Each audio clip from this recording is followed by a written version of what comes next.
क्या आपने कभी सोचा है, अगर किसी होटल के कमरे में रात को अकेले हो और अचानक खिड़की अपने आप खुल जाए, फिर खिड़की के बाहर कोई शव यात्रा निकलती दिखे और वो सब तुम्हें देख रहा हो?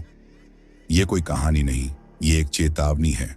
आज हम तुम्हें ले चलेंगे वहां जहां एक कमरा है, रूम नंबर 303, जहां रातें नींद नहीं, अंतिम यात्रा लेकर आती है। तो तैयार हो जा, क्योंकि डर अब आपका दरवाजा खटखटाएगा। और हाँ, ऐसी और भी डरावनी कहानियों के लिए चैनल डी के जनरल 4354 को अभी सब्सक्राइब कर लो, वरना अगली खिड़की तेरे कमरे की हो सकती है। और हाँ, आप हमारी कहानी कहां से सुन रहे हो और आपका नाम क्या है, प्लीज कमेंट करके जरूर बताना। तो चलिए कहानी शुरू करते हैं। भाई, मैं तुझसे झूठ नहीं बोल रहा। जो कहानी मैं तुझे सुनाने जा रहा हूं वो आज तक मैंने किसी को नहीं बताई, क्योंकि डर था।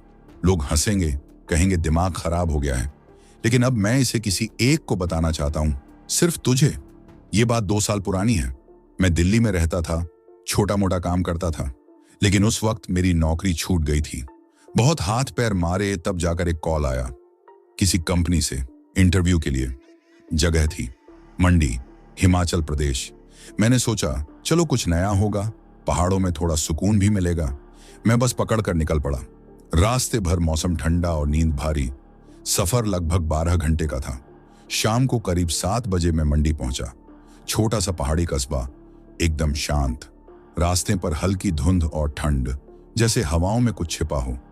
कंपनी ने होटल बुक नहीं करवाया था, तो मुझे खुद ही देखना था। मैं लोकल टैक्सी वाले से बोला, भाई कोई सस्ता होटल बता दो एक रात के लिए। वो कुछ सोचने लगा, फिर बोला, सर बाईपास रोड पर एक पुराना होटल है, हील व्यू गेस्ट हाउस। सस्ता भी है और पास भी पड़ेगा ऑफिस से। मैंने सिर हिलाया और वहीं निकल गया। जब उस होटल के सामने पहुंचा तो एक अजीब सी बात महसूस हुई। बिल्डिंग पुरानी थी, दीवारें जर्दी से भूरी। होटल का बोर्ड भी हल्का टेढ़ा सा लटका हुआ था, हील व्यू गेस्ट हाउस। नाम के हिसाब से कुछ व्यू तो नहीं दिखा, लेकिन हाँ, एक सन्नाटा जरूर था जो अंदर तक चुभ गया। मैंने रिसेप्शन में जाकर पूछा, एक रात का कमरा चाहिए। वहां बैठा बूढ़ा रिसेप्शनिस्ट चुपचाप घूरता रहा, फिर बोला, 303 खाली है। मैंने 500 का नोट बढ़ाया। उसने रजिस्टर निकाला। नाम लिखते हुए मैंने पूछा, यहां ज्यादा भीड़ नहीं होती है क्या? वो कुछ नहीं बोला, बस चाबी देते हुए बोला, सीढ़ियों से 3री मंजिल, कोना वाला कमरा। मैंने सामान उठाया और सीढ़ियां चढ़ने लगा। हर मंजिल पर बल्ब की पीली रोशनी और कुछ कुछ धब्बे दीवारों पर, जैसे बारिश के बाद पानी रिसा हो। 303 नंबर कमरे के करीब पहुंचा तो कुछ देर दरवाजा देखता रहा।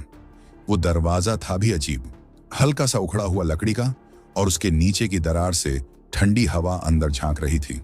चाबी घुमाकर दरवाजा खोला। कमरे में घुसते ही एक अजीब सी गंध आई, जैसे पुराने अखबारों, बंद कमरे और नमी की मिलीजुली महक। कमरे में एक सिंगल बेड था, एक पुरानी लकड़ी की टेबल और एक खिड़की जो बाहर की तरफ खुलती थी। मैंने बैग रखा और सीधा खिड़की खोली। बाहर कुछ नहीं दिख रहा था, बस अंधेरा और दूर से आती सड़क की हल्की सी पीली लाइट। नीचे से गाड़ियों की आवाज भी नहीं आ रही थी, जैसे सब कुछ थम गया हो। मैंने खिड़की बंद की और बेड पर लेट गया। थोड़ी देर मोबाइल में इधर उधर स्क्रॉल करता रहा, लेकिन नेटवर्क लगातार जा रहा था। मैंने सोचा चलो थोड़ा आराम कर लिया जाए, लेकिन तभी अचानक किसी ने कमरे के दरवाजे पर खटखटाया। मैंने चौंक कर उठकर देखा, रात के करीब 9 बज रहे थे। मैंने हल्के से पूछा, कौन है? कोई जवाब नहीं। फिर से ठक ठक। मैंने जाकर दरवाजा खोला, कोई नहीं था, सिर्फ ठंडी हवा अंदर घुसी।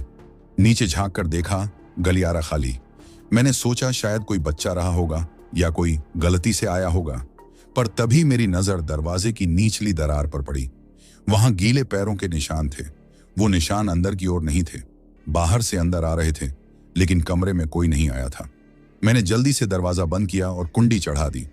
अब थोड़ा डर लगने लगा था, लेकिन खुद को समझाया, थक गया हूं, दिमाग खेल कर रहा है। मैंने लाइट बंद की और चादर ओढ़ ली। कमरे में पूरी तरह सन्नाटा था। तभी खिड़की अपने आप खर-खर करके खुल गई। मैंने देखा, उसका लॉक टूटा हुआ था। पुराना होटल है, मैंने खुद से कहा, हवा में खुल गया होगा। पर जब मैं खिड़की के पास पहुंचा, बाहर की सड़क पर कुछ दिखा। दूर अंधेरे में एक धीमी रोशनी में चलता हुआ कुछ लोग। उनके हाथों में लाल झंडियां थीं और कोई कुछ गा रहा था। धुंध में दिखा वे लोग कोई शव लेकर चल रहे थे। मैं ठिठक गया। क्या यहां रात में शव यात्रा निकलती है? उस काफिले में कोई रो नहीं रहा था। सब शांत थे, जैसे किसी प्राचीन रिवाज की प्रक्रिया हो। मैंने आंखें मली, लेकिन जब दोबारा देखा तो वो सब गायब थे। बिल्कुल खाली सड़क, ना लाइट ना लोग, कुछ भी नहीं। मैंने दरवाजा चेक किया, अब भी बंद था। फिर बिस्तर पर बैठ गया। मन में अजीब सा डर बैठ गया था, लेकिन खुद को बहलाकर लेट गया। पर उस रात मुझे नींद नहीं आई। हर थोड़ी देर में ऐसा लगता जैसे कमरे में कोई चल रहा है, पर जब देखो कुछ नहीं। अचानक एक बार लगा जैसे खिड़की से कोई झांक रहा है, लेकिन जब मैं पलट कर देखता तो खाली।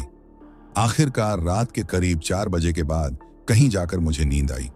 सुबह आंख खुली तो सूरज की हल्की किरणें कमरे में आ रही थी। सब कुछ सामान्य लग रहा था, पर जब मैं दरवाजे की ओर गया, वहां वही गीले पैरों के निशान फिर थे। और अब की बार वो सिर्फ बाहर से अंदर नहीं आ रहे थे, बल्कि कमरे के अंदर बिस्तर तक जा रहे थे। मैंने फर्श को गौर से देखा। गीली मिट्टी के कदम थे। कमरे में कोई आया था और मेरे पास तक गया था। मैंने तुरंत बैग पैक किया और नीचे रिसेप्शन पहुंचा। रिसेप्शन पर अब कोई और आदमी बैठा था, एक अधेड़ उम्र का व्यक्ति। मैंने पूछा, रात में कोई आया था क्या ऊपर? उसने सर उठाकर मेरी तरफ देखा और फिर बोला, आपने कौन सा कमरा लिया था? मैंने कहा, 303। उसका चेहरा उतर गया। वो कुछ पल चुप रहा, फिर बोला, आपके पहले वहां कोई नहीं रुका 6 महीने से? मैंने पूछा, क्यों? वो बस इतना बोला, वो जो आप देख रहे थे ना खिड़की से, वो यहां रोज आता है। सुबह सुबह होटल के रिसेप्शन से निकलने के बाद मेरा दिमाग बिल्कुल सुन्न हो गया था। बॉडी काम कर रही थी, लेकिन दिमाग अंदर ही अंदर कुछ सोच रहा था, बहुत गहरा। मैंने तय किया कि अब चाहे कुछ भी हो, उस कमरे में वापस नहीं जाऊंगा। इंटरव्यू उसी दिन दोपहर 12 बजे था। मैंने पास के ही एक ढाबे में बैठकर चाय पी और फिर ऑफिस चला गया। इंटरव्यू अच्छा गया। कंपनी वाले बोले, हम 2 दिन में रिजल्ट बताएंगे। मैंने सोचा ठीक है, तब तक किसी और होटल में रुकता हूं। शाम को जब आसपास के होटल में कमरा ढूंढने निकला तो हर जगह फुल का बोर्ड टंगा हुआ था। एक होटल वाले ने कहा, सर आज पास में एक शादी है, सारे टूरिस्ट होटल बुक कर चुके हैं। अब दिमाग घबराने लगा, रात कहां बिताऊंगा? तभी दिमाग में एक ही होटल का नाम आया, वही हिल व्यू गेस्ट हाउस, जो कल रात 303 नंबर कमरे ने मुझे लगभग तोड़ चुका था। लेकिन अब कोई और चारा नहीं था। मन ही मन खुद को समझाया, शायद जो देखा वो सपना था, या थकावट की वजह से दिमाग का वहम। रात के 8 बजे फिर उसी होटल पहुंचा। रिसेप्शन पर वही बूढ़ा आदमी बैठा था जो पहली रात था। उसने मुझे देखा लेकिन कुछ नहीं बोला, बस एक चाबी निकालकर मेरी ओर बढ़ा दी। फिर वही शब्द, 300 खाली है। मैंने कुछ नहीं पूछा, चाबी ली और चुपचाप सीढ़ियां चढ़ गया। मन में डर था, लेकिन अब कुछ समझ नहीं आ रहा था। कमरे का दरवाजा फिर उसी पुरानी आवाज से खुला, खर खर करके। भीतर वही बंद महक, वही खिड़की और बिस्तर पर धूल की एक नई परत, मानो कोई हफ्तों से यहां नहीं आया हो। मैंने मन महसूस कर अंदर कदम रखा। बत्ती जलाने के बाद मैंने सबसे पहले खिड़की की ओर देखा। बाहर अंधेरा था, पर आज कुछ अजीब था। ऐसा लग रहा था कि खिड़की के शीशे पर किसी ने उंगलियां चलाई हों। 4 लकीरें खींची थीं, अंदर से नहीं बाहर से। इस बार मैं डरा नहीं, बल्कि धीरे से खिड़की की कुंडी चेक की। वो बंद थी, यानी कोई बाहर से हाथ नहीं फेर सकता था। तो क्या कोई अंदर से ये सब कर रहा है?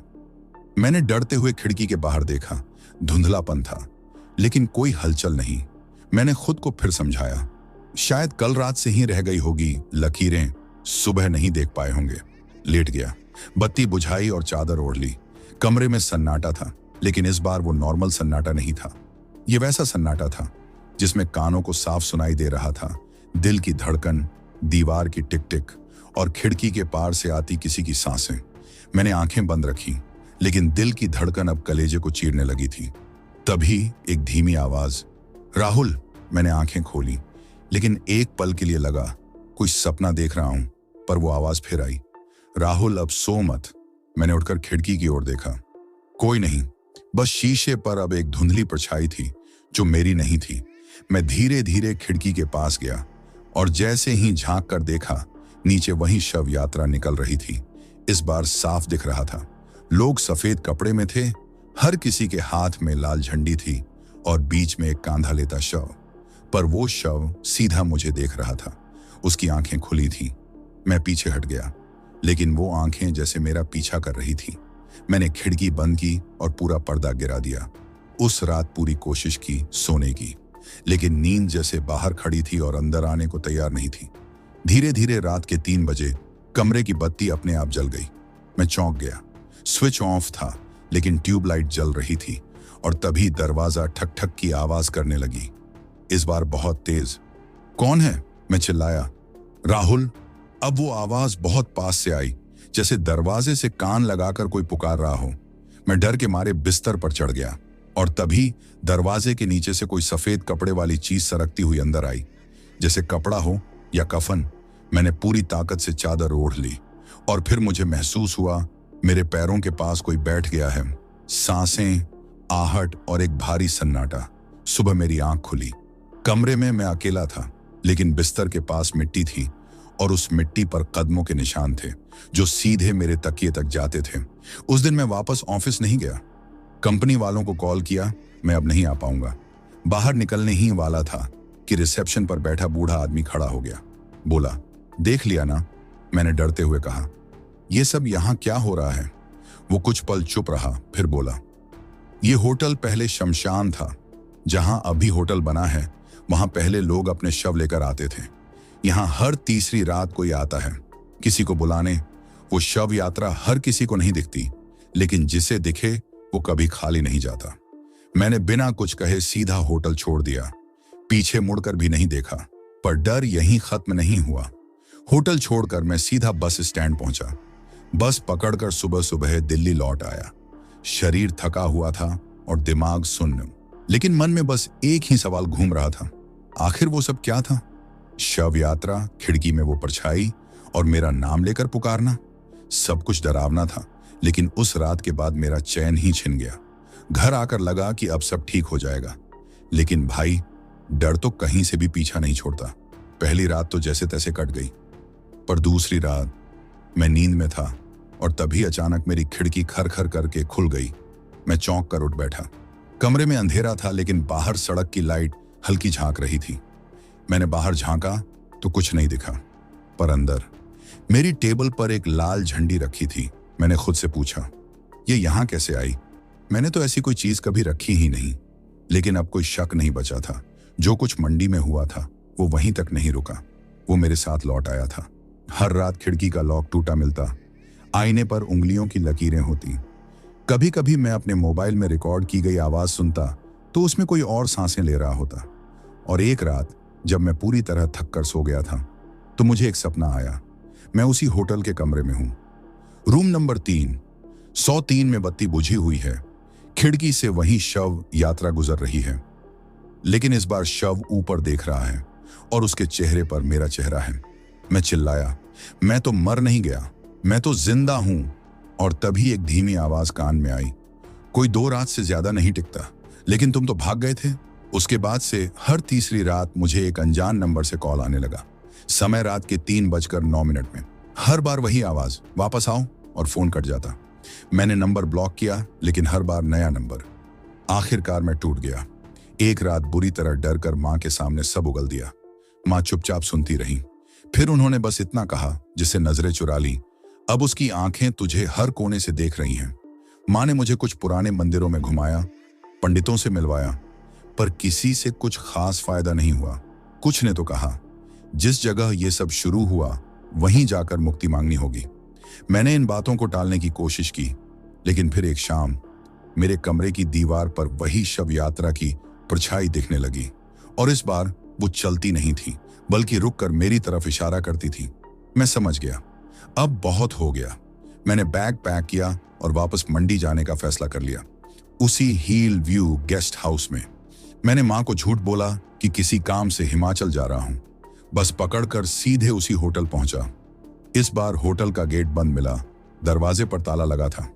एक लोकल दुकानदार से पूछा, यहां हिल व्यू गेस्ट हाउस था ना? तो वो बोला, था, अब नहीं है। 6 महीने पहले एक लड़का यहां आया था, कुछ अजीब हरकतें करता था। उसके बाद होटल बंद कर दिया गया। मैंने डरते हुए पूछा, कौन लड़का? उसने कहा, नाम तो नहीं पता, पर होटल के कमरे में उसके साथ कुछ बुरा हुआ था। वो लड़का शायद तुम ही थे। मेरा माथा घूम गया। मैंने कहा, लेकिन होटल तो खुला था 2 हफ्ते पहले। वो हंसा। नहीं भैया, उस जगह पर तो अब कोई नहीं आता। मैंने उस गली में जाकर देखा, होटल सच में बंद पड़ा था। दरवाजा तो लकड़ी का था, लेकिन जंग खाई चेन से बंधा हुआ। मैंने गेट के उस पार झांका, भीतर का गलियारा अब मिट्टी और धूल से भरा था और दीवार पर 303 नंबर का बोर्ड अभी भी टंगा हुआ था। तभी हवा चली और मेरे कान में वही आवाज आई, तू आया है, अब सिर्फ एक रात और चाहिए। उस क्षण मैंने फैसला किया कि आज रात मैं वहीं रहूंगा। उस होटल के सामने एक पुराना धर्मशाला जैसा ढांचा था। मैंने वहां के चौकीदार से बात की। वो बूढ़ा आदमी बोला, बेटा उस होटल के पास मत जाना, वहां कोई नहीं जाता अब। मैंने झूठ बोला, मैं बाहर ही बैठूंगा, किसी को नुकसान नहीं होगा। रात के 11 बजे मैं उसी होटल की सीढ़ियों पर जाकर बैठ गया, वहीं जहां मैंने पहली बार खिड़की की दरार से ठंडी हवा महसूस की थी। अब सब शांत था, लेकिन तभी कमरे नंबर 303 का खिड़की वाला पर्दा अपने आप उठा और अंदर कोई खड़ा दिखा। कोई सफेद कपड़े में, जैसे शव यात्रा में होता है। उसने हाथ बढ़ाकर इशारा किया, आओ। मेरे शरीर में कपकपी दौड़ गई, लेकिन अब पीछे हटने का कोई मतलब नहीं था। मैंने एक लंबी सांस ली और होटल के दरवाजे की ओर बढ़ गया, और तभी दरवाजा अपने आप खुल गया। भीतर वही पुराना गलियारा, बुझी हुई लाइट, दीवारों पर पानी की लकीरें और एक अजीब सी गंध, जैसे कोई चीज सड़ रही हो। हर कदम के साथ दिल जोर से धड़क रहा था, लेकिन अब डर से ज्यादा सवाल थे मन में। आखिर मैं क्यों? कौन है ये जो बार बार बुला रहा है? मैं तीसरी मंजिल की सीढ़ियां चढ़ा। हर सीढ़ी पर पुराने लकड़ी के छटकने की आवाज आती, जैसे कोई मेरे पीछे पीछे भी चल रहा हो। 303 नंबर का कमरा अब भी वैसा ही था। दरवाजा हल्का खुला हुआ और उसके नीचे से फिर वही सफेद कपड़े का टुकड़ा बाहर निकल रहा था। मैंने हल्के हाथ से दरवाजा पूरी तरह खोला। कमरे के भीतर घुप अंधेरा था। मैंने मोबाइल की फ्लैशलाइट जलाई। भीतर बिस्तर पर कोई बैठा था। मैं धीरे धीरे आगे बढ़ा और जैसे ही रोशनी उस पर पड़ी, मेरी सांसें थम गईं। वो मैं था। हाँ भाई, मैं ही, बिल्कुल मेरी तरह दिखने वाला इंसान, जो मेरी आंखों में आंखें डालकर देख रहा था। उसके कपड़े मैले थे, आंखें लाल और होंठ फटी हुई मुस्कान में थे। वो बोला, अब तो तू आ ही गया, हम दोनों में से एक को रहना होगा। मैं पीछे हटना चाहता था, लेकिन पैर जैसे जम गए थे। उसने फिर कहा, तू भाग गया था राहुल, और यहां रिवाज है, कोई अधूरी शव यात्रा नहीं होती। फिर वो उठकर मेरी तरफ आया। उसके कदमों की आवाज नहीं आ रही थी, जैसे हवा में तैर रहा हो। मैंने चीखना चाहा, लेकिन गला सूख चुका था। उसने मेरे कंधे पर हाथ रखा, ठंडा, गीला और भारी, और फिर मैंने अपनी आंखें बंद कर ली। होटल का चौकीदार जब मंदिर से लौटा तो उसने देखा होटल का दरवाजा खुला है। उसने अंदर जाकर देखा 303 नंबर का कमरा। भीतर बिस्तर पर राहुल का मोबाइल, बैग और एक लाल झंडी रखी थी, पर राहुल कहीं नहीं था। पुलिस आई, आसपास तलाशी हुई, लेकिन कोई सुराग नहीं मिला। 1 हफ्ते बाद होटल को गिराने का काम शुरू हुआ। काम करने वाले मजदूर जब कमरा नंबर 303 में घुसे तो उन्होंने देखा कि दीवार पर किसी ने कील से कुछ उकेरा है। अब हर तीसरी रात मैं खिड़की से झांकता हूं, और तभी नीचे सड़क से एक शव यात्रा गुजरती दिखाई दी। उसमें सबसे आगे चल रहा लड़का मुस्कुरा रहा था, और उसका नाम राहुल था, यानी मैं। तो दोस्तों, ये थी उस कमरे की कहानी, जहां मौत इंतजार नहीं करती, बस खिड़की से झांकती है। अगर तुम्हारा दिल अब भी धड़क रहा है तो शुक्र मनाओ, क्योंकि अगली कहानी और भी डरावनी होगी।